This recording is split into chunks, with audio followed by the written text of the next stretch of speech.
आपकी सिचुएशन ऐसी है कि आप जॉब नहीं छोड़ सकते हैं, तो आप अपने जॉब के बाद सिर्फ 2 घंटे अपने पैशन या स्किल्स के लिए निकालिए। जब आपको ऐसा लगे कि वो स्टेज है जहाँ पे आप इंडिपेंडेंटली अपना पैशन परस्यू कर सकते हैं, तो फिर आपके पास ऑप्शन होता है, आप जॉब छोड़ भी सकते हैं। आपने किसी की लाइफ में कुछ अच्छा नहीं किया या आपकी वजह से किसी का अच्छा नहीं हुआ, तो मुझे लगता है कि शायद हम लोगों के बर्थ में एनिमल के बर्थ में कोई डिफरेंस नहीं हुआ, क्योंकि वो भी सेम चीज़ करके गए और हमने भी वही किया। तो मुझे ऐसा लगता है कि अगर हमें ऐसा जीवन मिला है तो इस जीवन का हमें फ़ायदा उठाना चाहिए कि लोगों की लाइफ में हम कितना इनपुट डाल पाते हैं, हम कितना लोगों को आगे बढ़ने में उनकी मदद कर पाते हैं। मेडिटेशन तो एक बहुत अच्छा जरिया है आपको खुद से कनेक्ट कराने का। मेडिटेशन करने से उनको सबसे प्लस पॉइंट ये होगा कि उनको सही और गलत का पता लग जाएगा। मेडिटेशन में अगर हम खुद अपनी सोल से कनेक्ट होकर जब हम ध्यान करते हैं,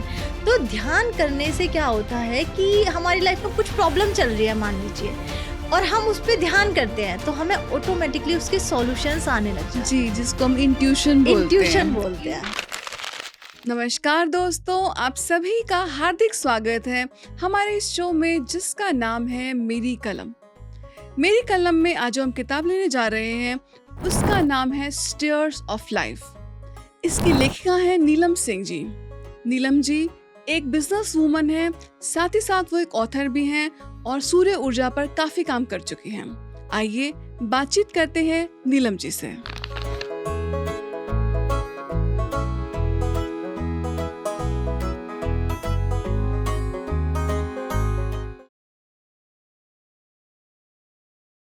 नमस्ते नीलम जी। नमस्ते। आपका बहुत बहुत स्वागत है पीएमसी हिंदी में। नीलम जी, आपने ये किताब लिखी है स्टेयर्स ऑफ लाइफ, तो मैं आपसे आपकी जर्नी के बारे में जानना चाहूँगी।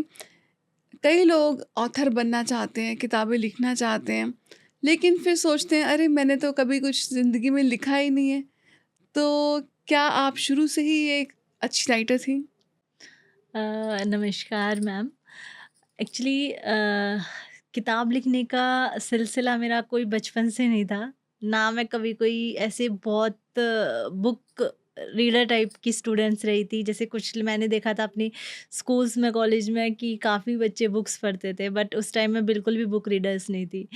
बट जस्ट यहाँ पे जब मैं अपना कॉलेज करने के बाद जैसे अपना सीए की प्रिपरेशन कर रही थी, सीए फाइनल्स में, तो मैं दिल्ली में पीजी में थी। तो वहाँ पे मेरी एक रूममेट थी, तो वो बहुत बुक रिव्यूज़ एंड ऑल ये सारी चीज़ें करती थी, तो देखती थी कि बहुत बुक पढ़ती है। तो फिर उसने बोला कि दी एक बार आप भी ट्राई करो, बुक पढ़ के देखना स्टार्ट करो। तो मैंने कहा ये बहुत बोरिंग होता है बट मैंने कहा मेरे को ऑडियो और वीडियोज़ तो ठीक है, बट मैंने कहा चलो ठीक है स्टार्ट करते हैं। मैंने कहा तुम तो इतनी सारी बुक्स पढ़ लेती हो, मैंने कहा चलो स्टार्ट करते हैं। तो 2019 में मैंने जस्ट ऐसे ही पहले तो 1 साल में ही कुछ 1-2 बुक्स मेरी कंप्लीट्स हुई। बट मेरे को बुक्स पढ़ने का फिर ऐसा शौक चढ़ गया। मैंने काफ़ी सारी बायोग्राफ़ीज़ पढ़ी, काफ़ी सारी मोटिवेशनल बुक्स पढ़ी, जैसे किसी की बायोग्राफ़ीज़ होती हैं। तो उसमें मेरे को काफ़ी सारी चीज़ों के सॉल्यूशंस दिखे। मैंने कहा ये तो बहुत अच्छा है कि अगर इससे मेरी लाइफ़ में इतना इम्पैक्ट आ रहा है और मेरे को थोड़ा-सा मतलब किसी की भी कोई प्रॉब्लम है उसको सॉल्व करने में या उसको सॉल्यूशंस प्रोवाइड करने में बहुत मतलब खुद ही इंटरेस्ट था इस चीज़ में। तो मैंने कहा कि अगर मान लो बाई चांस अगर मैं खुद अपनी बुक लिखती हूँ, तो इससे अगर किसी एक पर्सन को भी बेनिफिट होता है, तो ये तो मेरे लिए बहुत अच्छी चीज़ होगी। क्योंकि मैं जैसे आजकल मैंने देखा है काफ़ी लोग रील्स बनाते हैं, सेमिनार्स करते हैं, पॉडकास्ट करते हैं, बट एज़ ए एंटरप्रेन्योर मेरे लिए अभी थोड़ा-सा चैलेंजिंग है टाइम निकालना उतना। तो मैंने सोचा कि हाँ, बुक लिखने में हम ऐसा कर सकते हैं कि ठीक है, जब मेरे पास टाइम हो तब मैंने बुक लिख दिया। तो मेरे को अभी जस्ट लास्ट 2 टू 3 इयर्स होंगे जभी से मैंने बुक्स पढ़ना, और इवन अब तक तो मैंने मोर देन 500 बुक्स पढ़ चुकी होंगी। ओहो! हाँ जी, तो यहीं से मेरा बुक्स पढ़ने का सिलसिला शुरू हुआ था, और बुक्स पढ़ने की वजह से ही मैंने फिर बुक लिखने का सोचा। हुँ। तो आपका ये फ़ेज़ चल रहा था जिसमें आप बहुत सारी किताबें आप पढ़ रही थी, फिर हाँ। आपके मन में ये विचार आया कि किताब लिखते हैं। तो फिर आपने ये जो किताब लिखी है ये स्टेयर्स ऑफ लाइफ़, जीवन की सीढ़ियाँ। सीढ़ियाँ। तो ये टाइटल कैसे आया? ये टाइटल जीवन एक्चुअल में क्या है कि हमें हर कदम पे हमारी एक सीढ़ी होती है कि जैसे हमें पहले स्कूलिंग करना होता है, फिर कॉलेज, देन जॉब, स्टडी, जो भी है, चाहे कोई बिजनेस कर रहा है, देन बेबीज, तो हर एक स्टेज है। तो हर सीढ़ी पे हमें एक प्रॉब्लम आती है। तो उस टाइम पे या तो हमारे पास सही सॉल्यूशन होता है या कभी-कभी हमारे पास सही सॉल्यूशन नहीं होता। तो कभी-कभी मैंने देखा है कुछ लोग ऐसे होते हैं कि किसी एक सीढ़ी पे आके रुक जाते हैं और रुक क्या जाते हैं, कुछ लोग इतने ज़्यादा डिप्रेस हो जाते हैं कि वो सुसाइड तक भी पहुंच जाते हैं। तो मुझे लगता है कि शायद लाइफ बहुत ब्यूटीफुल है और अगर भगवान ने हमें ये एक खूबसूरत सी ज़िंदगी दी है, तो हमें प्रॉब्लम को एक बहुत पूरी लाइफ ना मान के जस्ट उसको एक फेज़ ऑफ लाइफ मानना चाहिए। तो कहीं न कहीं वो उसी से एक फेजेज़ ऑफ लाइफ है, तो फेजेज़ से जस्ट मेरे हस्बैंड हैं, तो हम ऐसे ही डिस्कस कर रहे थे कि भई क्या रखना चाहिए इसका, तो हमने सोचा, तो मेरे हस्बैंड ने भी मेरे को इस चीज़ में काफ़ी, मेरे हस्बैंड सपोर्टिव है, तो उन्होंने भी मेरे को सजेस्ट किया कि हाँ, कि ये स्टेयर्स ऑफ लाइफ एक शायद इसके लिए एक सही नाम होगा। क्यों? क्योंकि यहाँ पे हर ज़िंदगी के हर पड़ाव की बात की हुई है कि पहले कॉलेज लाइफ हो गई, फिर हमारा एक मैरिड लाइफ हो गई, फिर देन एक मिड लाइफ जो क्राइसिस होते हैं। तो इसीलिए यही सोच के हमने सोचा कि स्टेयर्स ऑफ लाइफ ये बेस्ट शायद इसका नाम होगा। जी। तो नीलम जी, इस किताब में जब मैं पढ़ रही थी तो मैंने देखा कि आपने लिया है topic 7 bridges. Yes, yes. 7 bridges of success, शायद यस, यही नाम यस, है। यस। तो आप हमारे दर्शकों के साथ शेयर कीजिए कि सक्सेस अगर कोई पाना चाहता है तो ये कौन से ब्रिजेस हैं? ओके, एक्चुअली मैंने काफ़ी सारी बुक्स पढ़ी भी हैं, मेरे अपनी लाइफ का खुद का भी कुछ एक्सपीरियंस है, तो मैंने अपने अनुभवों से भी और जो दूसरों जो लोग और भी सक्सेसफुल हैं उनकी बायोग्राफी से या उनकी बुक्स से मैंने जो देखा है, मैंने देखा है कि कुछ चीज़ें ना जो मोस्ट सक्सेसफुल लोग होते हैं उनमें कॉमन होती हैं, बट शायद हर किसी का ध्यान उस चीज़ पे नहीं जाता, या फिर हम अपनी लाइफ में इतना कंफर्ट जोन में होते हैं कि हम वो नई चीज़ अपनी लाइफ में ग्रैब नहीं करना चाहते। तो यहाँ पे मैंने बात की है 7 ब्रीजेस ऑफ सक्सेस। ऐसे तो सक्सेस देखिए किसी भी एक चीज़ से, मैं ये नहीं कहूँगी कि किसी भी एक चीज़ से सक्सेस आपको मिल जाएगी, बट इट्स ए कॉम्बिनेशन। अगर आप लाइफ में सक्सेसफुल होना चाहते हैं, और सक्सेसफुल की भी हर किसी की अपनी अपनी डेफिनेशंस होती हैं। किसी को बहुत फेम चाहिए, किसी को बहुत मनी चाहिए, किसी को एक हैप्पी फैमिली चाहिए, मतलब हर किसी की अलग अलग डेफिनेशन है। बट अगर आपको सोसाइटी में लोग जानते हैं, आपको हर कोई पहचानता है आपके अच्छे कामों की वजह से, तो मुझे ऐसा लगता है कि वो बहुत ज़रूरी है, क्योंकि शायद हम एक इंसान हैं और वहीं पे जो एनिमल्स होते हैं सेम, ठीक है। अब डिफरेंस क्या होगा? डिफरेंस ये होगा कि अगर एनिमल्स क्या करते हैं, सिर्फ खाना पीना सोना, बच्चों को जन्म देना एंड देन डेथ, ये उनका एंटायर प्रोसेस ऑफ लाइफ होता है। अगर ह्यूमन, हम लोग भी यही करने लग जाएं कि खाए पिए सो जाए, ठीक है, उसके बाद ठीक है बेबीज हो गए, फिर वो बड़े हो गए, देन उसके बाद डेथ, आपकी खुद की कोई आइडेंटिटी नहीं है।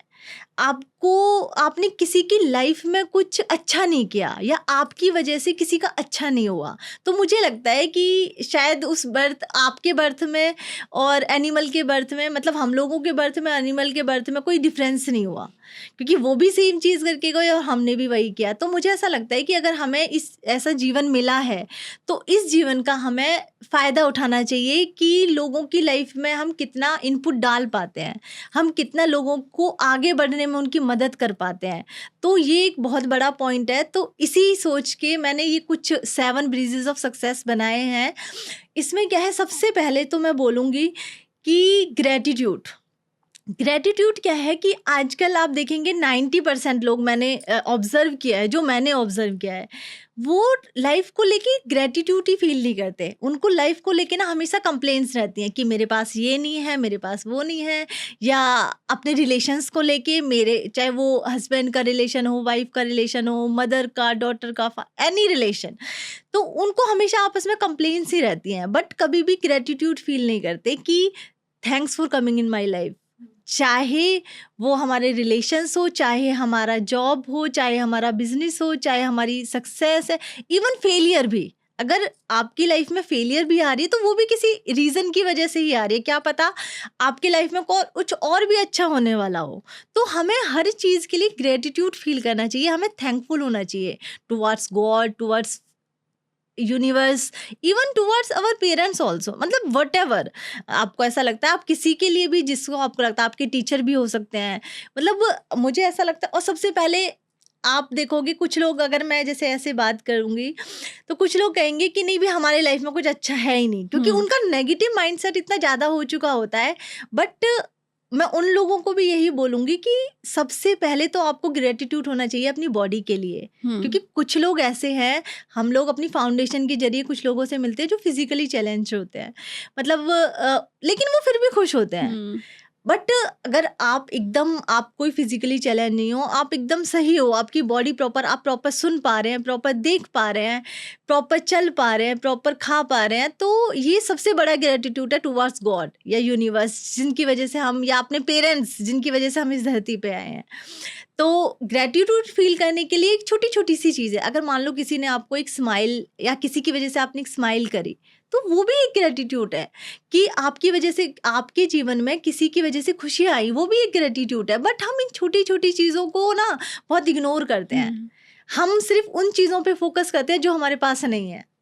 बट अगर जब हम धीरे धीरे फोकस करने लगेंगे जो हमारे पास हैं, और उनके लिए ग्रेटिट्यूड फील करने लगेंगे, उनके लिए थैंकफुल होने लगेंगे, तो आप खुद बिलीव करोगे, इवन खुद एक्सपीरियंस करोगे कि आपकी लाइफ में खुशियाँ, या जो भी चीज़ अपने लाइफ में चाहते हो, या जिन चीज़ों के लिए भी आप ग्रेटिट्यूड फील कर रहे हो, वो मल्टीप्लाई हो रही हैं।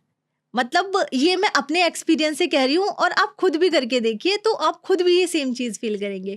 तो जब आपने एक बार ग्रेटिट्यूड फील करना शुरू कर दिया, तो फिर उसके बाद चीज़ें क्या आती हैं कि कुछ लोग ना पास्ट में उलझे रहते हैं, कि भाई मेरे साथ तो पास्ट में ऐसा हो गया, मेरे साथ तो ऐसा हो गया, तो वो अपने प्रेजेंट और फ्यूचर को ना भी खराब कर देते हैं just because of past. But past is past. मुझे ऐसा लगता है कि पास्ट को, अगर चाहे वो आपका अच्छा है चाहे बुरा है, इवन जब आप उस फेज में होंगे ना, तो शायद आप उस चीज को एंजॉय कर रहे होंगे। बट हो सकता है कि कुछ सिचुएशन आपके साथ ऐसी हो गई कि अब वो पास्ट आपका बुरा हो गया, ठीक है, तो आपको उस चीज को जस्ट लेट आउट करके मूव ऑन करना चाहिए कि ठीक है, और फॉरगिव करना चाहिए। क्योंकि जब तक आप फॉरगिव नहीं करेंगे, तब तक आप पास्ट को नहीं छोड़ सकते। तब तक चाहे किसी भी स्टेज में आप पहुंच जाए, आपकी लाइफ में वो चीज़ घूमती रहेगी आपके माइंड में। और अगर आपने एक बार फॉरगिव कर दिया उस सिचुएशन को, उस पर्सन को, उस किसी भी, जो भी आपको परेशान कर रही है पास्ट की जो भी चीज़, तो फिर आप उस चीज़ को इजीली लेट इट भी कर पाएंगे, और अपनी नेक्स्ट जो प्लानिंग है, चाहे वो आपका करियर हो गया, चाहे वो आपकी फैमिली से रिलेटेड हो गया, चाहे आपकी सक्सेस हो गई, तो वो आप उन चीज़ों पे फोकस कर पाएंगे, अपने प्रेजेंट पे फोकस कर पाएंगे। और जब आप प्रेजेंट पे फोकस करेंगे तो आप अपने फ्यूचर को भी अच्छा बना पाएंगे। तो पहले आप थैंकफुल कीजिए, फिर आप अपने पास्ट की सारी चीज़ों को भूल के आप अपने प्रेजेंट पे फोकस कीजिए कि अब मैं आगे क्या कर सकता हूँ। और जब आप आगे की चीज़ों पे प्लानिंग करना शुरू करेंगे, तो आपको बहुत सारे आइडियाज आएंगे। और फिर वहाँ पे हमें ज़रूरत पड़ती है अपने सेल्फ बिलीव की। क्योंकि क्या होता है कि जब हम आगे बढ़ तो जाते हैं, बट अगर हमारे पास खुद पे ही भरोसा नहीं होता, तो खुद के भरोसे ना होने की वजह से ना, हम चाहे हमारी इनर पावर बहुत स्ट्रांग हो, आपकी जो इनर सोल है वो बहुत स्ट्रांग हो, बट आपको खुद पे भरोसा नहीं है, तो कोई सेकंड पर्सन आएगा, कहेगा अरे नहीं नहीं, तुम क्या क्या इतना बड़ा सोच रहे हो, तुम नहीं कर सकते, तो आप बहुत जल्दी डाउन आ जाओगे। तो बट अगर आप खुद पे भरोसा रहोगे, तो वहां पे अगर एक की जगह 10 लोग भी खड़े होंगे ना कि तुम नहीं कर सकते, बट फिर भी आप कर जाओगे। क्यों? क्योंकि आपको खुद पे भरोसा है। और जब आप खुद पे भरोसा करने लग जाओगे ना, तो एक दिन ऐसा टाइम जरूर आएगा जब और लोग भी आप पे भरोसा करेंगे। क्योंकि इसलिए सबसे ज्यादा भरोसा जी, जितने भी बड़े बड़े लोग हैं, चाहे आप धीरू भाई अंबानी को देखते हैं, आप रतन टाटा जी को देखते हैं, या अदानी है, इन्होंने सिचुएशंस को नहीं देखा, इन्होंने दूसरों के ओपिनियंस को नहीं देखा, उन्होंने खुद पे देखा कि मैं क्या कर सकता हूँ, या खुद पे भरोसा किया।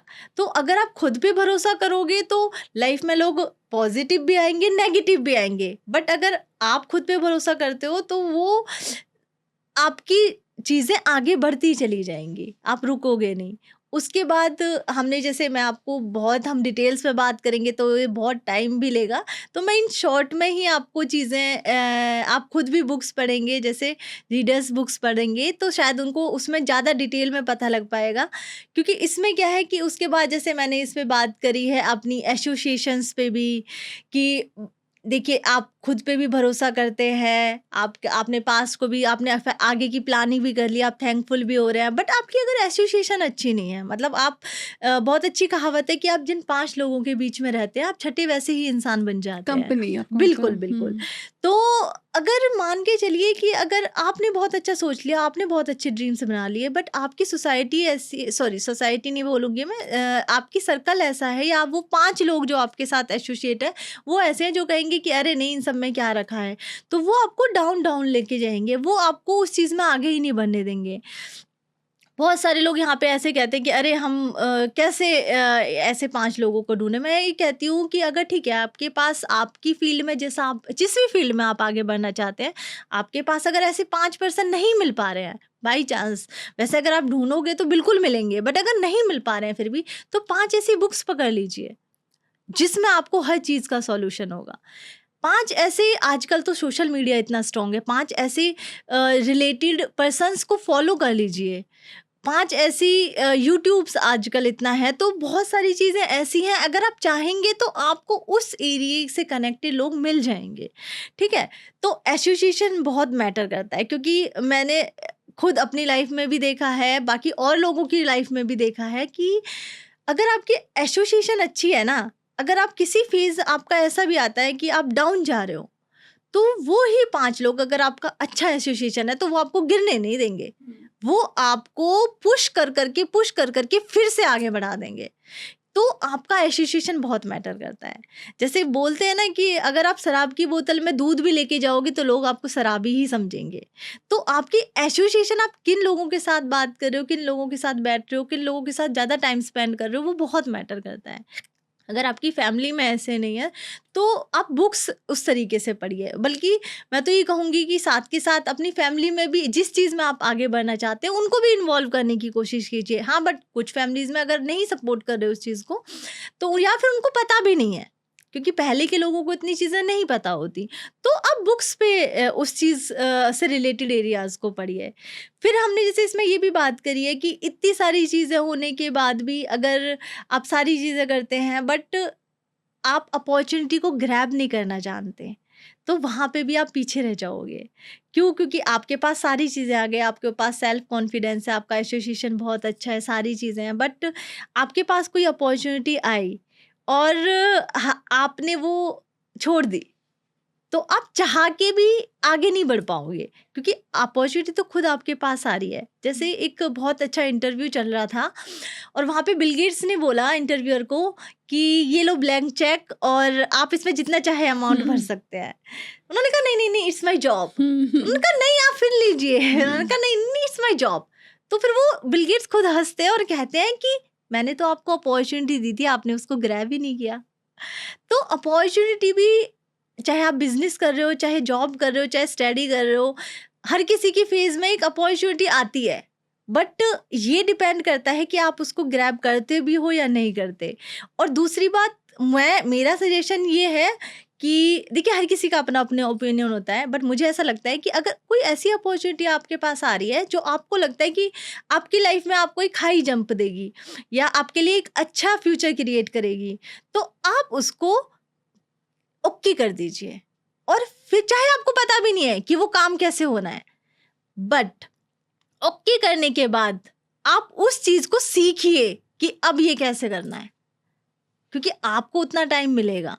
तो ये सारा क्रक्स है। बहुत बड़े बड़े जितने भी लोग हैं, वो लोग भी अपॉर्चुनिटियों को ग्रैब करते हैं, इन सारी चीज़ों को अपनी लाइफ में अडेप्ट करते हैं। तो मुझे ऐसा लगता है कि शायद हम इन छोटी छोटी चीज़ों को ही अपनी रूटीन लाइफ में अगर हम इन्वॉल्व करेंगे, तो शायद ये एक बहुत ही अच्छा एक क्रक्स हो जाता है जहाँ पे हम चीज़ों को स्मूथली और थोड़ा-सा फास्टली हम अपनी लाइफ में सक्सेस हासिल कर पाते हैं। ओके, नीलम जी, आपने अभी हमें 7 ब्रिजेस ऑफ सक्सेस बताए। इसके बाद आप लेती हैं प्यूबर्टी का टॉपिक, और प्यूबर्टी में तो मने कितने ही पेरेंट्स भी परेशान रहते हैं, कितने ही लोगों को लगता है कि अरे प्यूबर्टी में तो इनसे क्या ही बोलो कुछ।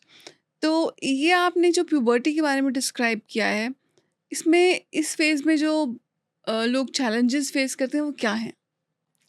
एक्चुअली प्यूबर्टी एज एक्चुअली हमारा फर्स्ट फेजेस ऑफ लाइफ ही है, क्योंकि ये एक ऐसी एज होती है व्हेन प्यूबर्टी अराइज, जहाँ पे बच्चे जो होते हैं वो पेरेंट्स के साथ प्रॉपर कम्युनिकेशन नहीं कर पाते, हुँ। और पेरेंट्स भी बच्चों के साथ प्रॉपर कम्युनिकेशन नहीं कर पाते। तो बच्चे पेरेंट्स को नहीं समझ पाते इस एज में, और पेरेंट्स बच्चों को नहीं समझ पाते। तो बहुत आर्ग्यूमेंट्स भी होते हैं, बहुत कन्फ्यूजन्स भी होती हैं। तो वहाँ पे मैं ये नहीं कहूँगी कि 100% कौन गलत है या कौन सही है, बट मुझे ऐसा लगता है कि इस फेज़ में कम्युनिकेशन बेस्ट सॉल्यूशन है पेरेंट्स और बच्चों के बीच में। तो प्यूबर्टी में नीलम जी बच्चे स्ट्रगल करते हैं, उनकी बॉडी में इतने चेंजेस होते हैं, साथ ही साथ कुछ प्रेशर भी डेवलप हो रहा होता है। तो इसके साथ बच्चे कैसे डील करें? हाँ, इस एज में क्या होता है कि काफ़ी बच्चों की बॉडी में चेंजेस आते हैं, हार्मोनल चेंजेस आते हैं, इन केस ऑफ गर्ल्स कह लो या फिर बॉयज़ भी कह लो, या फिर गर्ल्स कुछ बॉडी प्रॉब्लम से भी आते हैं, या फिर ये कह लो कि जैसे हेयर्स आ जाते हैं बॉडी पे गर्ल्स के, और बॉयज़ का कह लो कि जैसे उस टाइम पे बियर्ड आने लग जाती है, तो वो अनकंफर्टेबल हो जाते हैं उस एज में कि अरे ये क्या हो रहा है मेरे साथ। तो वो समझ नहीं पाते कि इस टाइम इस एज में वो किससे बोलें, क्योंकि वो पेरेंट्स से इतने ओपन अप नहीं होते हैं। तो उनको वो सोचते हैं, फिर वो अपने जो साथ के ही बच्चे होते हैं, अब वो भी सेम उसी उसी एज में होते हैं और वो भी सेम सिचुएशन से गुजर रहे होते हैं, तो वो ही उनको क्या सही गाइडिंग गाइडिंग करेंगे। तो मतलब वो आपस में ही बात करके और उसका सॉल्यूशन निकाल लेते हैं, बट उनको भी नहीं पता होता कि ये सही सॉल्यूशन है या नहीं है। बट मुझे ऐसा लगता है कि इस टाइम पे यहाँ पे बच्चों को नहीं पता होता, बहुत सारी इन्फीरियरिटी कॉम्प्लेक्स हो जाते हैं, वॉइस चेंज हो जाती है कुछ लोगों की, तो उनको बहुत कॉम्प्लेक्स सा फील होने लग जाता है, या बहुत सारी चीज़ें ऐसी होती हैं जहाँ पे वो अपने आप को ना हाइड करके रखना चाहते हैं बच्चे। तो मुझे ऐसा लगता है उस केस में पेरेंट्स को भी और अगर टीचर्स को भी खुल के बात करनी चाहिए। क्यों? क्योंकि अब एक ऐसा टाइम आ गया है कि आप बहुत जैसे पहले टाइम में बात नहीं करते थे, चाहे पेरेंट्स हो गए, चाहे टीचर्स हो गए, बट अब वो वाला टाइम है, क्योंकि यूट्यूब सारी चीज़ें हैं, बट कई बार उनको अपने सेम एज ग्रुप से सही गाइडेंस नहीं मिल पाती, जिसकी वजह से वो बहुत सारी कन्फ्यूजन्स अपने माइंड में लेके चलने लग जाते हैं और कई गलत स्टेप्स भी ले लेते हैं, जो उनके लिए शायद कभी तो एज फॉर बॉडी या फिर एज फॉर माइंड उनके लिए सही नहीं होता। तो इस चीज़ में मैं यही कहूँगी कि मेनली पेरेंट्स और बच्चों को उन चीज़ों पे खुल के बात करनी चाहिए आपस में। अगर बच्चों को भी एज उस तरीके से कंफर्टेबल बना देना चाहिए पेरेंट्स को, कि ताकि वो खुल के अपनी बात रख पाएँ। और मैं बच्चों को भी ये बोलूँगी कि अगर ठीक है आप पेरेंट्स के साथ कंफर्टेबल नहीं हो पा रहे, तो आप अपनी एल्डर ब्रदर, एल्डर सिस्टर या कोई भी एक ऐसे टीचर जिनके साथ आप कंफर्टेबल फ़ील करते हैं, बट मैं ये कहूँगी एल्डर। क्यों? क्योंकि जो आपके सेम एज ग्रुप के हैं, वो आपको वही गाइडेंस देंगे, जो वो सारे क्वेश्चंस आपके माइंड में चल रहे हैं ना, वही उनके भी माइंड में चल रहे होंगे। तो किसी एक ऐसे पर्सन से आप ज़रूर मॉनिटर करें कि ताकि आपको लाइफ में आगे आके प्रॉब्लम ना हो। जी। कई बच्चे इस एज में सेल्फ डाउट में भी आ जाते हैं। बिल्कुल। तो सेल्फ डाउट जो जिसको सेल्फ डाउट हो जाए वो क्या करे? इस एज में क्या होता है कि एक तो सबसे बड़ी बात है कि इस एज को ना मतलब बहुत ज़्यादा एक तरीके से इन्फिनिटी ना लेके चलें कि हाँ भाई मेरी तो कोई सुन ही नहीं रहा है, या पेरेंट्स तो मुझे डिसीजन मेकिंग में इन्वॉल्व भी ना कर रहे हैं, नहीं कर रहे हैं, या फिर मैं तो शायद अभी इतना बड़ा हुआ ही नहीं हूँ, बट मैं सोचता हूँ मैं तो बहुत बड़ा हो गया, बहुत बड़ी हो गई हूँ। बट इस चीज़ में ऐसा करना चाहिए कि सेल्फ डाउट इसलिए होता है कि मैं कर भी पाऊँगा या नहीं कर पाऊँगी, या मैं इस चीज़ में उनको खुद पे भरोसा रखना ज़रूरी होता है। अब उनको छोटी-छोटी चीज़ें करनी चाहिए अपनी लाइफ में, छोटे-छोटे ऐसे क्विज़ करने चाहिए, छोटी-छोटी चीज़ों में पार्टिसिपेट करना चाहिए, क्योंकि जब एक बार अगर इस एज में आपका कॉन्फिडेंस बूस्ट अप हो गया, तो फिर आपको आगे कभी भी प्रॉब्लम नहीं आएगी। बट ये एज इतनी पीक एज होती है कि अगर आप इंट्रोवर्ट, जैसे कुछ लोग इंट्रोवर्ट बन जाते हैं इस सिचुएशन में, वो लोगों से बात करना पसंद नहीं करते, वो सिर्फ अपने में रहना चाहते हैं। क्यों? ये क्यों हो रहा है? ये सिर्फ सेल्फ डाउट की वजह से हो रहा है। वो आजकल जैसे पहले फैमिलियाँ इकट्ठी होती थी तो सब एक दूसरे के साथ बैठते थे, बट आजकल बच्चे नहीं इंटरेस्ट दिखाते। क्यों? क्योंकि वो मतलब पसंद ही नहीं करना चाहते, या कहते हैं कि भाई कुछ उनके कम्युनिकेशंस गैप होते हैं, तो वो चाहते हैं कि नहीं, हम अपने फ़ोन, अपने लैपटॉप, अपने सर्कल के साथ कंफर्टेबल है बस। तो मुझे ऐसा लगता है कि नहीं, आप इन्वॉल्व होना शुरू कीजिए, और यहाँ पे थोड़ा-सा पेरेंट्स और बच्चे दोनों का ही है पार्ट, कि दोनों को ही एक दूसरे को इन्वॉल्व करना शुरू करना चाहिए। जी। और क्या-क्या चैलेंजेस हैं प्यूबर्टी पीरियड में जिसके बारे में आप बात करती हैं? इसमें हमने काफ़ी चीज़ों पे बात किया है वैसे तो, जैसे कि हमारे इस टाइम पे बॉडी इमेज बॉडी एक इमेज, बहुत हाँ। बहुत बड़ा पॉइंट होता है। दूसरा एक करियर बहुत बड़ा पॉइंट होता है, कि यहाँ पे बच्चे बहुत कंफ्यूज होते हैं कि भाई हम कौन सा करियर चूज़ करें, किस फील्ड में जाएँ, किस में नहीं जाएँ, वो उनको खुद ही नहीं पता होता। और कभी-कभी तो ऐसा होता है कि जैसे एक भीड़ सी होती है कि सब ये कर रहे हैं तो हम भी यही कर लेते हैं। बट मुझे ऐसा लगता है कि नहीं, आपकी लाइफ है, क्योंकि शायद मैं अपने अगले फेज में एक चीज़ बोलूँगी आपको, कि एक एज आने के बाद भी कुछ लोग ना अनसेटिस्फाइड होते हैं अपने करियर के लिए। तो अभी वो वाली जो एज होती है, इस एज में अगर आप सोच सकते हो, आप अपना चॉइस ऑफ इंटरेस्ट देख सकते हो कि आपको किस चीज़ में इंटरेस्ट है, तो मुझे ऐसा लगता है कि आपको अभी से ही सही डिसीजन लेना चाहिए। अभी ये नहीं कि हाँ, सब ये कर रहे हैं तो मैं भी यही कर लेता हूँ, या मैं भी यही कर लेती हूँ, ऐसा नहीं करना चाहिए। करियर के ऊपर, क्योंकि करियर हमारा कहीं न कहीं बहुत इम्पोर्टेंट रोल प्ले कर लेता है हमारी लाइफ में, क्योंकि अगर हमने अभी, मुझे ऐसा लगता है कि शायद अभी जो हमने कुछ 5 इयर्स मेहनत कर ली, तो आगे के 50 इयर्स बहुत अच्छे होंगे। और अगर अभी 5 इयर्स इस एज में ऐसा होता है, अभी जो 5 इयर्स हमने मौज-मस्ती में काट दिया, करियर पे ध्यान नहीं दिया, तो आगे 50 इयर्स फिर आप लगे रहो। फिर ये वाली चीज़ भी आ जाती है। तो करियर बहुत अपने चॉइस ऑफ इंटरेस्ट से लेना चाहिए, कि जिस चीज़ में आपका इंटरेस्ट हो।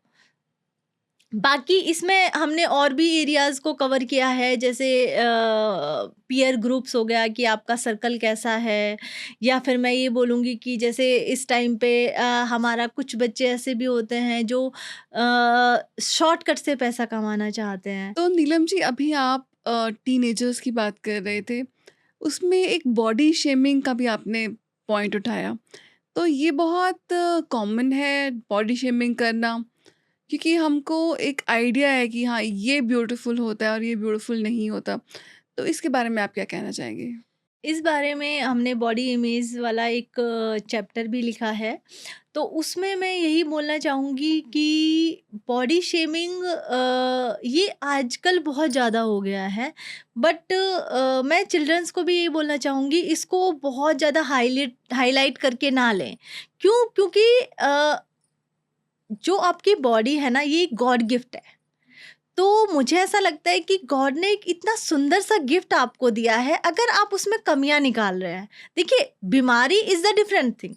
बट अगर आप जो आप एक्चुअल में हैं, आपका कलर चाहे कैसा है, आपकी बॉडी चाहे कैसी है, आप लंबे हैं, मोटे हैं, छोटे हैं, कैसे भी हैं चाहे, ये आपका एक गॉड का गिफ्ट है। और मुझे ऐसा लगता है कि अगर आप अपने गॉड के दिए हुए गिफ्ट की, अगर आप उसमें कमियां निकाल रहे हो, या कोई और पर्सन कमियां निकाल रहा है और आप उससे इन्फ्लुएंस हो रहे हो, तो ये आप उसके गिफ्ट की तौहीन कर रहे हो। तो मुझे ऐसा लगता है कि अगर आप इसको, अपनी बॉडी को एज ए गॉड गिफ्ट, अगर इस चीज़ को लेके चलोगे, तो कभी आपको इन्फीरियरिटी फील नहीं होगी। कभी आप, कोई कहेगा भी ना, तो आप उसको ये कह दोगे कि आई लव माई सेल्फ। और जिस दिन आपने ये खुद से फील करना शुरू कर दिया कि आई लव माई सेल्फ, तो कोई कितना भी कह ले, आपको कोई फर्क नहीं पड़ेगा। तो सबसे पहले बहुत जरूरी होता है कि खुद से प्यार करना, क्योंकि आप दूसरों को तभी प्यार कर पाओगे जब आप खुद से प्यार करोगे। क्योंकि आजकल आपने देखा भी होगा कि लोग बहुत जल्दी दूसरों से नहीं इतना वो कर पाते। क्यों? क्योंकि वो उनके खुद में खालीपन होता है। जब आप खुद से ही खाली हैं तो आप दूसरों को क्या दे पाओगे? तो वही वाली चीज़ है बॉडी शेमिंग में भी, कि जब आप खुद से प्यार करोगे तो कोई आपकी बेइज़्ज़ती, कोई आपको हर्ट ही नहीं कर सकता, कोई आपको कुछ भी बोलेगा, आपको फ़र्क ही नहीं पड़ेगा। तो यही मैं बोलना चाहूँगी कि जी, आप खुद से प्यार कीजिए। जी। साथ ही साथ इस एज में हमको अ, बहुत पीयर ग्रुप का प्रेशर भी रहता है कि ऐसा बनो, ऐसा करो। तो बच्चे पीयर ग्रुप के प्रेशर को कैसे रेज़िस्ट करें? बिल्कुल, ये ऐज ना बहुत कॉम्प्लिकेटेड होती है एक्चुअली, क्योंकि एक टाइम आने के बाद ना किसी को समझाना नहीं पड़ता। वो खुद समझने लग जाते हैं, खुद उनको समझ में आने लग जाता है। बट ये ऐज सबकी ही होती है, ऐसी कि उनको ना इस टाइम पे जो बहुत लाइटनिंग वाला होता है ना, वो बहुत सबको अच्छा लगता है। बट एक्चुअल में अच्छा और बुरा किसी को नहीं पता होता, क्योंकि हमारा सबका सर्कल भी वही होता है और हमें उस टाइम मेंटरिंग करने वाला या गाइड करने वाला भी हर किसी की फैमिली में नहीं होता। मैं ये कह सकती हूँ, क्योंकि इस टाइम पे ना आपके लिए क्या अच्छा है, क्या बुरा है, ये आपका सबसे बड़ा डिसीजन होता है। अगर आपको ऐसा लग रहा है ना कि आप किसी ऐसे सर्कल के साथ हो, देखो आपको खुद भी पता लग जाएगा कि आपकी एसोसिएशन या आपकी पीयर ग्रुप अच्छा है या बुरा है। अगर आपको ऐसा लग रहा है ना जिन लोगों के साथ रह के आपको दूसरों से नज़रें मिलाने में दिक्कत हो रही है, तो आप समझ जाओ कि कहीं कुछ गड़बड़ है। और अगर आपको ऐसा लग रहा है कि जिन लोगों के साथ रहने में पूरे प्राउड के साथ चल रहे हैं, तो आप समझ जाओ कि आपका सर्कल अच्छा है। क्योंकि ये एक मैंने एक जस्ट बेसिक सा पॉइंट बोला है, इसके पीछे बहुत सारे पॉइंट्स हैं, कि जैसे कि जो आपका अगर गुड एसोसिएशन होगा तो वो आप हमेशा आइडियाज़ के बारे में बात करेगा, हमेशा अच्छी चीज़ों के बारे में बात करेगा। वहीं जो आपका एसोसिएशन अगर ऐसा हो, वो दूसरों की मतलब लोगों के बारे में ज़्यादा बात करेगा कि भाई वो ऐसा है, वो ऐसा, मतलब एक तरीके से बुराइयाँ टाइप। या फिर जो आपका अच्छा एसोसिएशन होगा, वो आपको हमेशा आगे बढ़ने के लिए पुश करेगा, yes you can do it.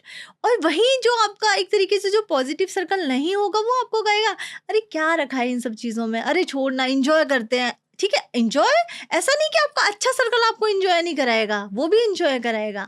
But वो आपको एंजॉय के साथ साथ आपको आगे बढ़ने के लिए पुश भी करेगा। बट अगर आपका सर्कल अच्छा नहीं है, तो वो सिर्फ एंजॉयमेंट, चिलिंग और सिर्फ आगे बढ़ने की कभी बात नहीं करेगा। तो आपको खुद समझ में आ जाएगा कि आपका सर्कल कैसा है।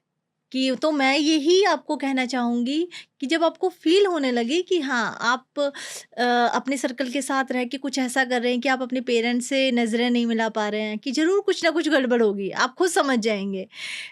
हो सकता है वो सर्कल चोरी में इन्वॉल्व हो, या फिर हो सकता है किसी और गलत चीज़ों में इन्वॉल्व हो। तो और तो आप खुद ही समझ जाना कि now it's the right time to change your circle. तो अब आपको ज़रूरत है अपना सर्कल चेंज करने की, नहीं तो आगे जाके आपको बहुत ज़्यादा दिक्कतें हो जाएँगी। वहीं पे अगर आपका अच्छा सर्कल है, तो फिर उसमें तो कोई बात ही नहीं है। तो आपको खुद ही समझ में आ जाएगा कि हाँ भई, आपके पेरेंट्स को खुद फ़ील हो जाएगा कि जब आप खुद उनके साथ वो आइडियाज़ या कुछ भी चीज़ें आपकी बातों से ही पता लग जाएँगी। तो मैं तो यही बोलूँगी कि इस एज में आपको अपने पीयर्स ग्रुप पे एक ईगल आई व्यू रखने का बहुत ज़्यादा ज़रूरी टाइम है। जी, नीलम जी, साथ ही साथ मैंने देखा है, आपने भी अपनी किताब में ज़िक्र किया है कि कुछ बच्चे पैसे की तरफ बहुत आकर्षित हो जाते हैं और साथ ही साथ उनको लगता है जल्दी से कमाओ और निकलो यहाँ से, फास्ट मनी, फास्ट बक। तो ये और इससे वो ट्रैप में भी फँस जाते हैं कई बार। कई लोग हम अपने सर्कल के आस-पास देखें, तो हम कई ऐसे लोगों को ढूँढेंगे जो कि फँसे हुए हैं इस ट्रैप में, मनी ट्रैप में। कि फँस गए, फिर जल्दी से पैसा कमाना है, फिर आप फँस गए। तो इसके बारे में आप क्या कहेंगे? बिल्कुल, बिल्कुल मैम, ऐसा इंसिडेंट्स तो मैंने भी अपने फ्रेंड्स वगैरह में काफ़ी सुना है, और मैंने इसीलिए इसके ऊपर एक स्पेशल चैप्टर भी लिखा है। कि इवन आप इस एज की बात कर रहे हो, इस एज के साथ-साथ मैंने देखा है कि काफ़ी मैच्योर एज में भी लोगों के साथ ऐसा हो रहा है आजकल। क्यों? क्योंकि आजकल क्या है कि लोग थोड़ा शॉर्टकट से पैसा कमाना ज़्यादा ही एक्चुअली आजकल सोशल मीडिया इतना ज़्यादा हाइलाइटेड हो गया है ना कि चाहे लोग रियल लाइफ में उतना उनके पास उतना पैसा ना हो, बट वो सोशल लाइफ में या सोशल मीडिया लाइफ में ऐसा शो कर रहे होते हैं कि उनके पास कितना पैसा है या वो कितना एंजॉय कर रहे हैं, वो कितना मतलब स्पेंड कर रहे हैं। बट यही देख के कुछ बच्चे क्या करते हैं कि अरे हमें भी ऐसा चाहिए, अरे हमें भी ऐसा ही करना है। अगर हो सकता है सामने वाले पर्सन के पास आईफ़ोन हो, तो उन बच्चों को भी लगता है कि नहीं हमें भी अभी आईफ़ोन चाहिए, चाहे वो कॉलेज में हो, चाहे वो स्कूल्स में ही हो, बट उनको आईफ़ोन चाहिए। बट शायद फैमिली कंडीशंस अलग-अलग हो सकती हैं, हर किसी की फाइनेंशियल सिचुएशंस अलग-अलग हो सकती हैं, तो वहाँ पे बहुत ज़्यादा उनको लगता है कि ठीक है पेरेंट्स नहीं दे रहे ना, तो अब हमको अपने शौक पूरे करने के लिए हम खुद कमाते हैं। तो वो खुद क्या करते हैं, जैसे आजकल बैटिंग ऐप बहुत चल गए हैं। आजकल तो एक ऐसा भी ट्रैप आ गया है कि जो क्रेडिट ऐप्स होते हैं, बच्चे क्या करते हैं उनको शॉर्टकट पैसा मिल जाता है वहाँ पे, क्योंकि वो जस्ट पैन आधार लेते हैं। कुछ तो आई थिंक ऐप ऐसे भी है जो बिना पे आजकल तो नहीं देते, बट आई थिंक कुछ साल पहले देते थे।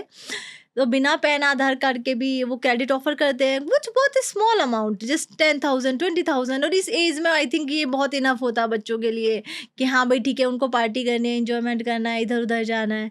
तो उनको लगता है कि ठीक है हम थोड़ा थोड़ा करके दे ही देंगे उनको। उनको ये नहीं पता होता कि इस बिहाइंड द ऐप क्या चल रहा है। तो जब वो पेमेंट नहीं कर पाते तो फिर वो उनको ब्लैकमेल करना शुरू करते हैं कि भाई आपके पेरेंट्स को फ़ोन कर देंगे, आपके मदर को बता देंगे, आपके फादर को बता देंगे। अब यहाँ पे बच्चे डर जाते हैं। अब उनको यही समझ में नहीं आता कि क्या करें, क्योंकि वो पेरेंट्स को भी नहीं बताना चाहते, क्योंकि उन्होंने तो उनको बताया ही नहीं। अब वो फिर क्या करेंगे, फिर और ट्रैप में फँस जाते हैं। एक तो ब्लैकमेलिंग हो रहा है, तो उससे वो मेंटल स्ट्रेस हो रहा है, तो पढ़ाई में ध्यान तो लगेगा ही नहीं। एक तो पढ़ाई इफ़ेक्ट हो गई, फिर दूसरा वो किसी और से माँगने लग जाएँगे। कि भाई ठीक है किसी और से लेके दे दिया। अब फिर वहाँ पे जिससे लिए हैं आपने वो भी तो कभी आपने पैसे लेगा, फिर वहाँ से और ट्रैप में फँस जाएँगे। तो कभी-कभी तो बच्चे इतना मेंटली स्ट्रेस हो जाते हैं कि वो अपनी एजुकेशन भी छोड़ देते हैं, और कुछ बच्चे मैंने लिटरली देखा है कि डिप्रेशन की इतना हाई पीक पे पहुँच जाते हैं कि सुसाइड तक के केसेज़ हो जाते हैं। क्योंकि पेरेंट्स के बोलने नहीं चाहते।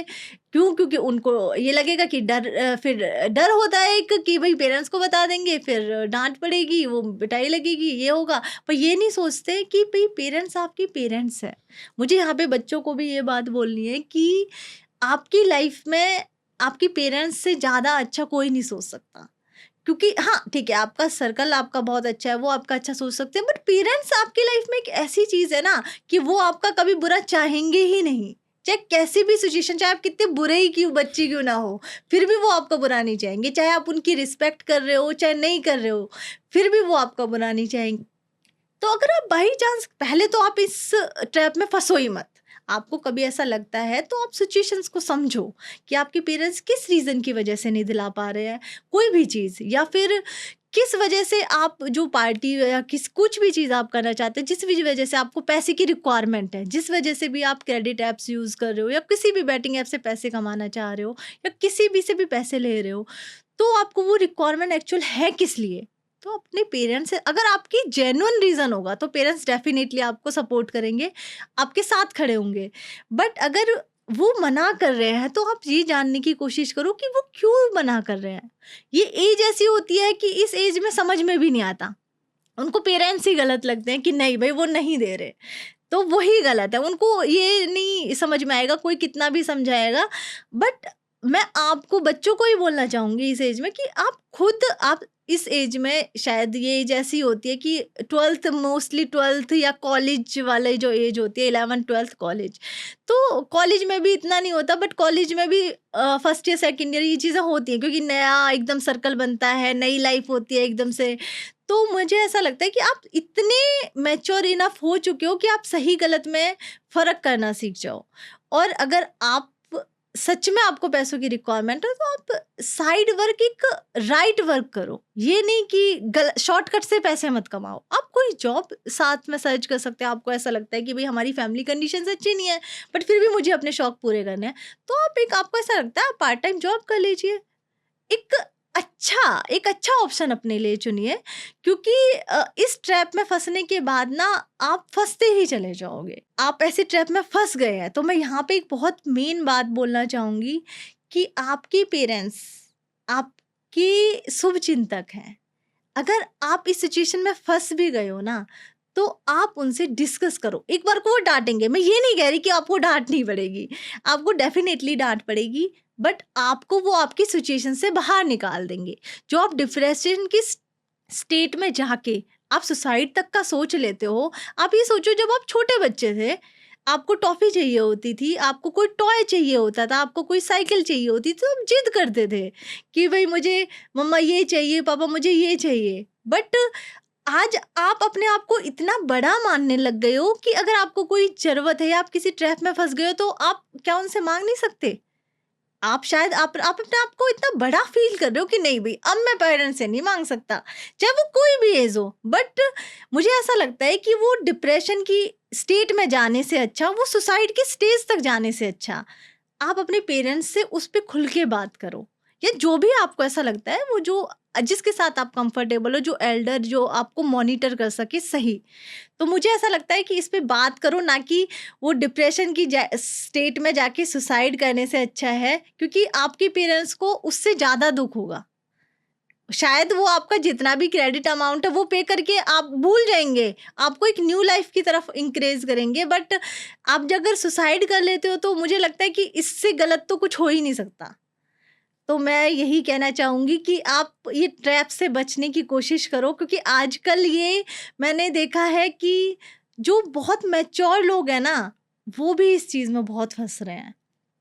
तो मुझे ऐसा लगता है कि ठीक है, आप मेहनत करो, शॉर्टकट से पैसे कमाने की जगह एक राइट वे में पैसे कमाओ। और जैसे आपने देखा है, अंबानी जी हैं, टाटा जी हैं, अदानी जी हैं, इन्होंने भी अपनी लाइफ में मेहनत करके आज ये इतने ऊंचे मकाम पे पहुंचे हुए हैं। तो जब वो कर सकते हैं, तो हम लोग क्यों नहीं कर सकते?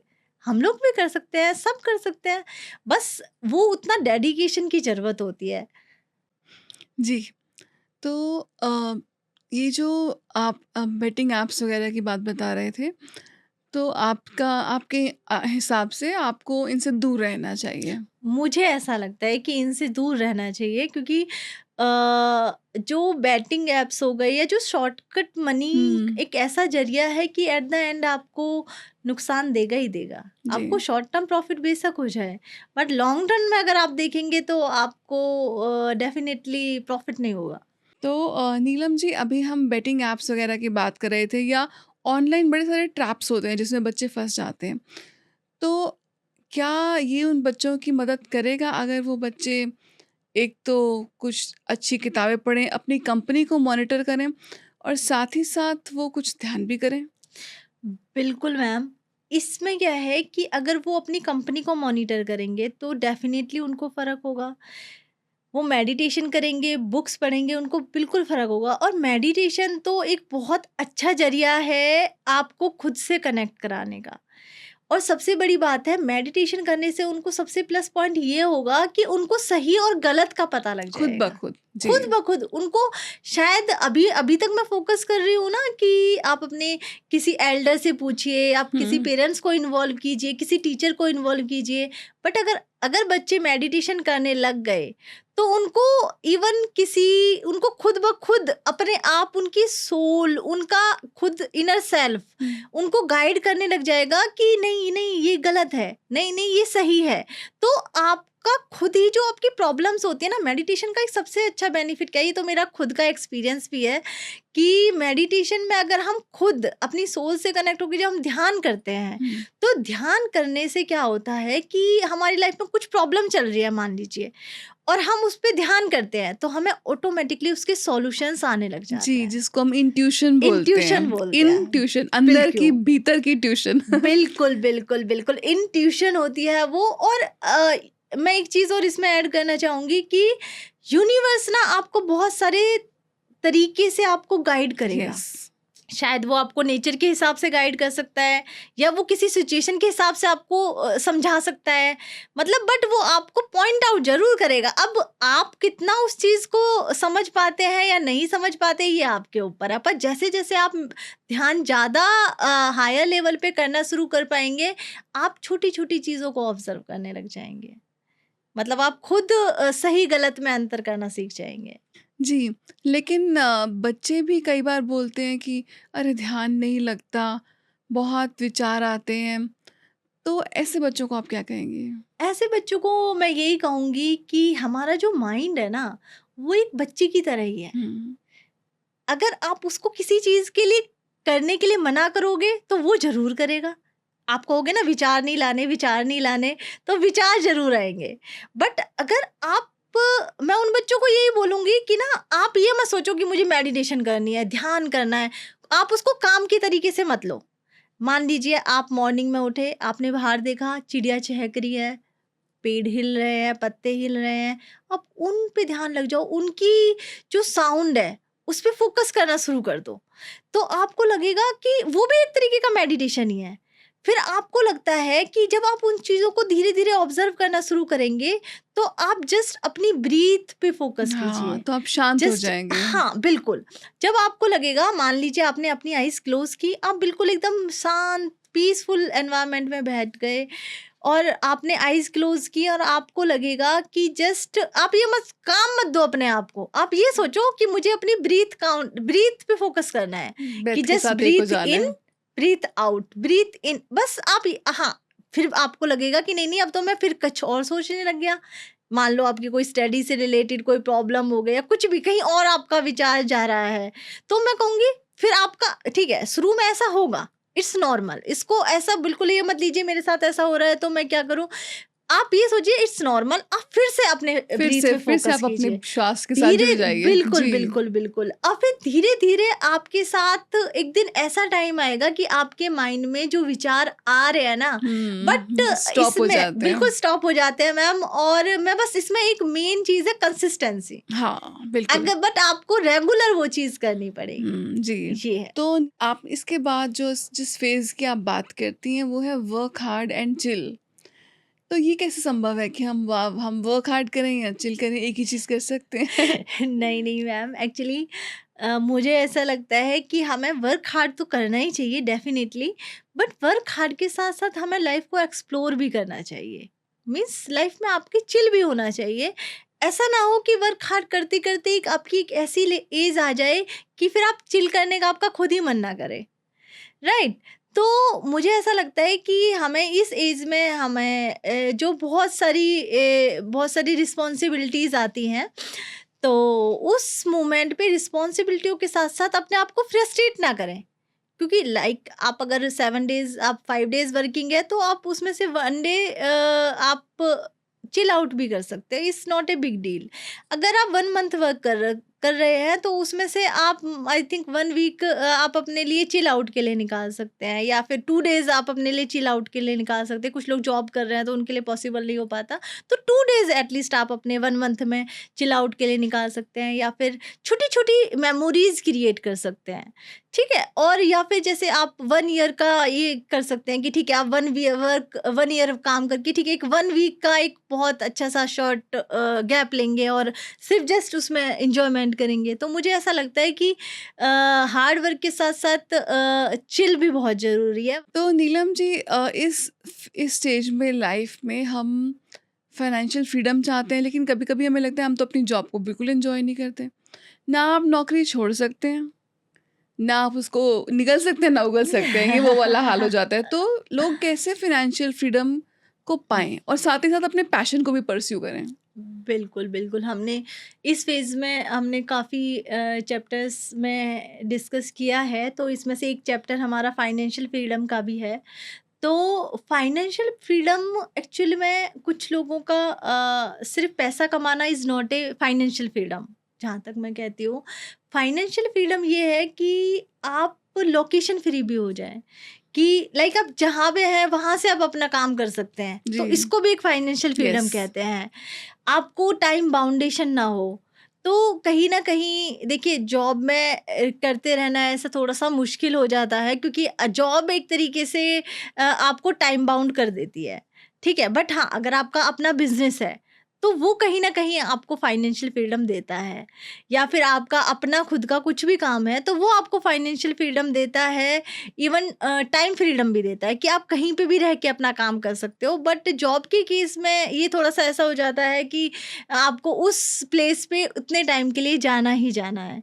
बट यहाँ पे मैं एक चीज़ और बोलना चाहूँगी कि फाइनेंशियल फ्रीडम सिर्फ़ पैसा कमाना नहीं होता, साथ के साथ आप कितने लोगों की लाइफ में एक बैक पॉइंट पे खड़े होते हो, मतलब कितने लोगों को आप सपोर्ट कर रहे हो, ये एक बहुत बड़ा मैटर है। अगर आपने किसी एक पर्सन की भी लाइफ में ग्रोथ का आप एक ज़रिया बने हो, तो मुझे ऐसा लगता है कि उससे अच्छा कुछ, क्योंकि देखिए अपने लिए तो सभी करते हैं, बट आप अगर दूसरों के लिए भी करते हैं, तो ये एक सबसे बड़ी एक फाइनेंशियल फ्रीडम होती है।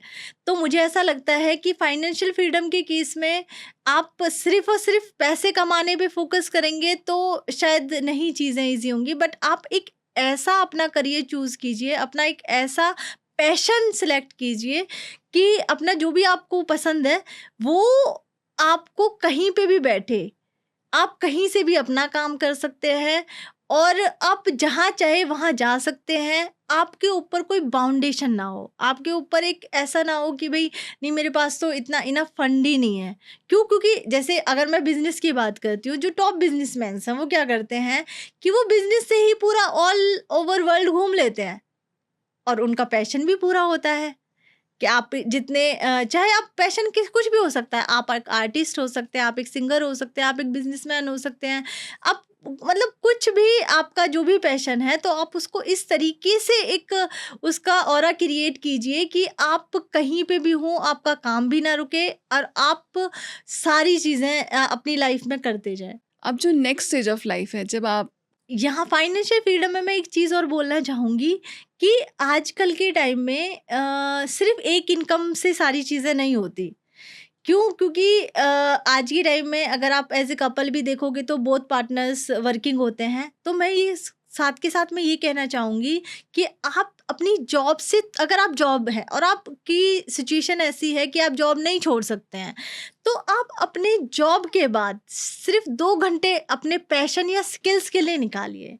तो उससे क्या होगा, धीरे-धीरे, धीरे-धीरे एक टाइम ऐसा आएगा कि आप उससे अर्निंग भी करने लग जाएँगे, और जब आपको ऐसा लगे कि वो स्टेज है, जहाँ पे आप इंडिपेंडेंटली अपना पैशन परस्यू कर सकते हैं, तो फिर आपके पास ऑप्शन होता है, आप जॉब छोड़ भी सकते हैं। तो साथ के साथ अपने फाइनेंस में आप अपने पैसिव इनकम को जोड़ना स्टार्ट करिए, अपनी रेंटल इनकम को ऐड ऑन करना स्टार्ट कीजिए, अपना डिविडेंड इनकम को, मतलब मेरे हिसाब से सिर्फ़ एक इनकम सोर्स ना हो कि आप अपने multiple source of income create कीजिए। तो आई थिंक वो भी एक फाइनेंशियल फ्रीडम का ही पार्ट है। बाकी आप बुक जब पढ़ेंगे तो उसमें बहुत सारे पॉइंट्स हैं जो आपको बड़े-बड़े सक्सेसफुल लोगों के अनुभवों के बारे में बताएँगे। जी, नीलम जी, साथ ही साथ अब हम आते हैं जीवन के उस पड़ाव पर जहाँ पे आपको एक जीवन साथी की ज़रूरत होती है, जहाँ पर बच्चे बड़े हो गए, अपने-अपने करियर्स में सेटल हो गए। अब इस पड़ाव में क्या? हाँ, जो हमारा थर्ड फेज़ है वो मिड लाइफ क्राइसिस, वो मेनली इसी के ऊपर बात करता है कि कैसे मतलब एक जनरेशन गैप इतना हो जाता है कि जहाँ पे सिर्फ 2 पेरेंट्स इतने सारे बच्चों को पाल देते हैं, वहीं पे सिर्फ चाहे कितने भी बच्चे हो, चाहे 1 बच्चा है या 2 बच्चे हैं या 3 हैं, उन पे सिर्फ 2 पेरेंट्स नहीं उनके साथ कोऑर्डिनेशन नहीं बन पाता उनके साथ उनका। तो वो जनरेशन गैप ऐसा आता है कि जब पेरेंट्स तो बच्चों को बहुत खुशी से, चाहे वो बोल नहीं पा रहा है तो भी उसको इतनी खुशी से उनकी हर बात को समझने की कोशिश करेंगे। चाहे किसी को भी पसंद नहीं होता है कि कोई जैसे बच्चे टॉयलेट्स कर देते हैं बेड में, या फिर उनको इतना इजीली सब कुछ खुशी खुशी के साथ पेरेंट्स बच्चों के लिए करते हैं, कभी उन पे गुस्सा नहीं करेंगे इन चीज़ों के लिए कि कोई बात नहीं बच्चा है। बट जब सेम ही सिचुएशन पेरेंट्स के साथ आती है, तो वहाँ पे बच्चे इरिटेट हो जाते हैं। तो मुझे ऐसा लगता है कि शायद अब धीरे-धीरे, धीरे-धीरे एक ऐसा कल्चर डेवलप हो रहा है, जहाँ पे न्यूक्लियर फैमिलीज रहना पसंद कर रहे हैं लोग। तो मुझे ऐसा लगता है कि या तो बच्चों में शुरू से ही इस तरीके के संस्कार डेवलप किए जाए कि जो एक एज आने के बाद, जो वो एक ओल्ड एज होती है, जब वो खुद अपने लिए कमा नहीं पाते, जब वो अपने लिए कुछ कर नहीं पाते, जैसे मदर्स होती हैं वो कुकिंग नहीं कर पाती, फादर्स होते हैं वो अर्निंग नहीं कर सकते, या फिर उनको कोई बॉडी टाइप प्रॉब्लम हो जाती है, या कुछ फिजिकली प्रॉब्लम हो जाती है, तो वो भी एक बेबी की तरह ही हो जाते हैं। अगर बच्चों का माइंडसेट इस तरीके से डेवलप किया जाएगा, तो फिर हम शायद उनको ओल्ड एज में एक चिल्ड्रन की तरह देखेंगे, और फिर हम उनको एक बेबी की तरह ट्रीट करेंगे, और फिर शायद जैसे आजकल बच्चे बहुत जल्दी गुस्सा कर देते हैं पेरेंट्स पे, तो मुझे ऐसा लगता है अगर वो उनको एज ए बेबी की तरह एक तरीके से उनको कंसीडर करेंगे, तो शायद वो इतना इरिटेट, इतना गुस्सा, और शायद जैसे अब डिवीज़न हो जाता है बहुत जल्दी, क्योंकि फिर साथ नहीं रहना पसंद करते, क्योंकि कम्युनिकेशन गैप आ जाता है। तो यहाँ पे ये भी चीज़ मैं बच्चों के लिए बोलूँगी, और मैं पेरेंट्स के लिए भी बोलूँगी सेम चीज़ें भी, कि अगर, क्योंकि देखिए जनरेशन गैप है, तो शायद थोड़े से विचारों में भी अंतर होगा डेफिनेटली। आपका लाइफ़स्टाइल अलग रहा होगा, बच्चों का अलग है। आपका पहनावा अलग था, बच्चों का अलग है, या फिर आपके काम करने का तरीका अलग है, बच्चों का तरीका अलग है। तो उसमें बच्चों के साथ थोड़ा-सा एडजस्ट करने की, एडजस्ट तो मैं कहूँगी कि मजबूरी का नाम मजबूरी हो जाती है, बट मैं एडजस्ट नहीं बोल के इसको बोलूँगी, एक-दूसरे को सपोर्ट कीजिए। आप उसकी सिचुएशन में उसको सपोर्ट कीजिए, और बच्चे पेरेंट्स को उनकी सिचुएशन में सपोर्ट करेंगे। तो जब एक दूसरे को हम सपोर्ट की नज़र से देखते हैं, तो हमें उस चीज़ को करने में मज़ा आता है। तो वहीं पे जैसे उनको उनकी सिचुएशन को समझिए कि ठीक है, अब ये लाइफस्टाइल है, तो वहीं पे दोनों का पार्ट होता है कि अगर हम एक दूसरे की सिचुएशंस को समझेंगे और उनको सपोर्ट करेंगे, पेरेंट्स बच्चों को, बच्चे पेरेंट्स को, तो आई थिंक शायद कम्युनिकेशन गैप नहीं रहेगा। तो नीलम जी, आज हम चाहेंगे आपसे कि आप हमारे दर्शकों के साथ कुछ ऐसी किताबें शेयर कीजिए जिन्होंने आपके जीवन में एक परिवर्तन ले आई जो। हाँ जी, बिल्कुल, बुक्स का तो बहुत बड़ा रोल है।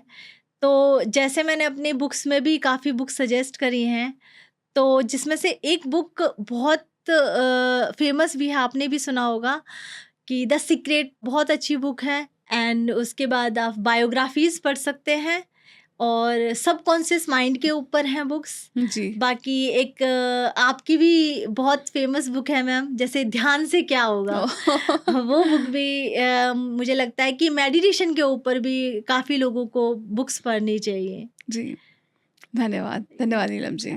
Thank you. तो दोस्तों, ये थी हमारी बातचीत नीलम जी के साथ। आज नीलम जी ने जीवन के काफ़ी सारे पहलुओं पर प्रकाश डाला, और उनके चैलेंजेस पर भी। उम्मीद करते हैं आपको ये एपिसोड पसंद आया होगा। तो दोस्तों, अगर आप ये एपिसोड टीवी पर देख रहे हैं तो हमें यूट्यूब पर सब्सक्राइब करना ना भूलें, और अगर यूट्यूब पर देख रहे हैं तो अन्य सोशल मीडिया प्लेटफॉर्म्स पर हमें फॉलो करना ना भूलें। थैंक यू सो मच दोस्तों। Love and light.